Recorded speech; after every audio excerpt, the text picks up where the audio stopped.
There was a time in my life when everything was bland, dark, and cold.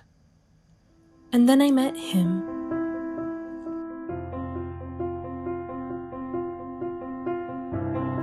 When I met Michael, I felt like I had known him for forever.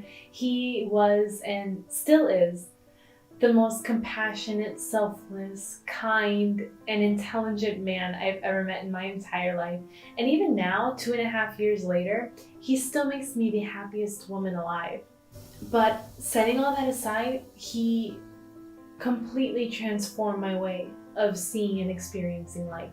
Michael told me about his autism a couple of days after him and I met, and my ignorance regarding this developmental disorder was so obvious.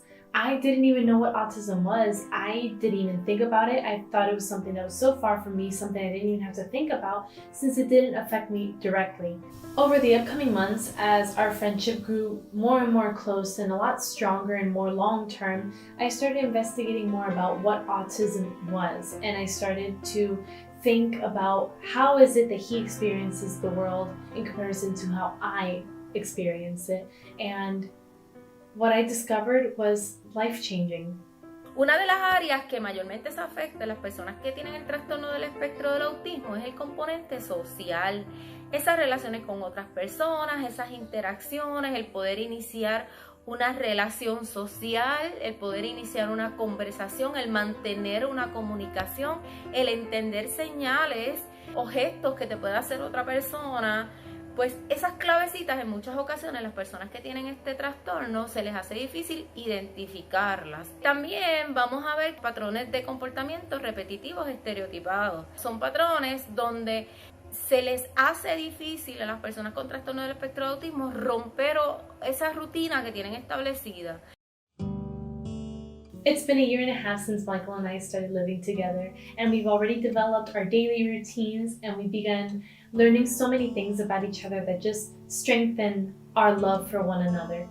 Michael is both the cook and the pastry chef in our relationship, which means that I have to wash the dishes, but that's okay because I love the way he cooks and he hates washing the dishes anyway. Another thing that I've come to know is that Michael absolutely adores annoying me to the point that I get so irritated, but according to him, this is his way of expressing his love to me, and it's become something of our daily routine.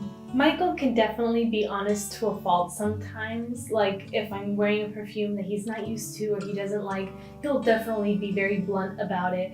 And if I'm wearing an outfit that he thinks doesn't match or doesn't look nice, then he'll definitely tell me that too. During the day, while I work on academic and personal projects, Michael dedicates his time to his aquariums. His aquariums and anything related to marine life is definitely one of his special interests. He dedicates so much time to his aquariums, and I wish this hobby wasn't that expensive, but it makes him happy, which in turn makes me incredibly happy as well. Sometimes Mike can get too invested in his video games, and that's totally understandable because video games is one of his outlets for all the stress and anxiety that he feels throughout the day. But there are some times where I need some quality time with him as well, so he just always reminds me that if I want to spend time with him and I want him to stop playing video games, all I have to do is just let him know and he'll drop everything to spend time with me. With every day that goes by, I have come to understand Michael more and more, and I know that whenever he's anxious, he begins to stim. And stimming to him is basically twirling the front part of his hair a lot until he's able to regulate all those things and emotions and stuff that's going haywire in his body and in his mind. Sometimes when I'm washing the dishes, Michael walks up to me and gives me a big, tight hug, and what's so special about those hugs to me is that whenever he hugs me, you can feel him sigh in relief, as if hugging me helps him release all of this bad energy and anxiety and stress that he's feeling. And every time he hugs me like that, it's so special to me because I know that it's not just any kind of hug. But there are days when Michael's anxiety is way too much for him to handle, and he can't process his emotions like any other person would. And I can immediately tell when he's about to have a meltdown, and I run to him immediately and hug him as hard as I can without saying a word, just so he can be reassured that I'm there to help him no matter what. And even though it's hard for him to understand at the moment what's happening, he'll know that I'm there for him. Our relationship is like any other relationship in the sense that we also have our ups and downs. Mike's autism comes with a lot of things. And in our relationship, communication is such a major factor. We communicate absolutely everything that we feel, things that we want, things that we dislike, our needs, our desires. We communicate everything to each other because besides being my boyfriend, Michael is my best friend. And we always make sure that we prioritize our mental health and we're always there for each other because that's what a relationship is supposed to be about. I remind Michael constantly that I don't care how many times I have to help him understand certain things that for other people seem so easy, like socialization and expressing emotions and stuff. I'll help him in any way that I can because that's what I'm here for.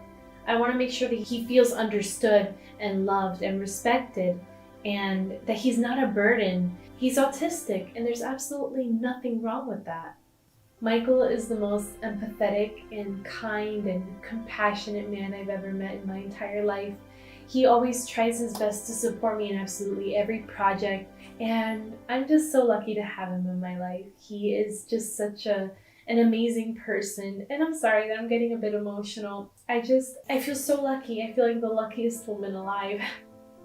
These past several months haven't been easy. College is virtual now, especially for me, and we have to balance everything, whether it's our personal lives, work, college. We have to balance all of that out and also take time for ourselves. And trying to kind of get used to this life that is the new norm, this new lifestyle, it hasn't been easy for either of us.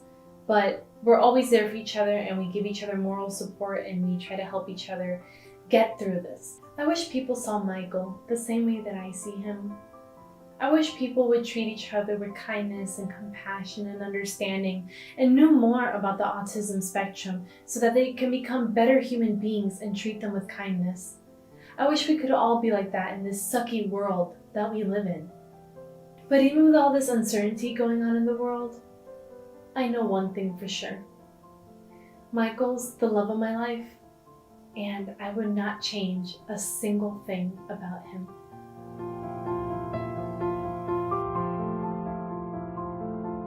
I love you. I love you too.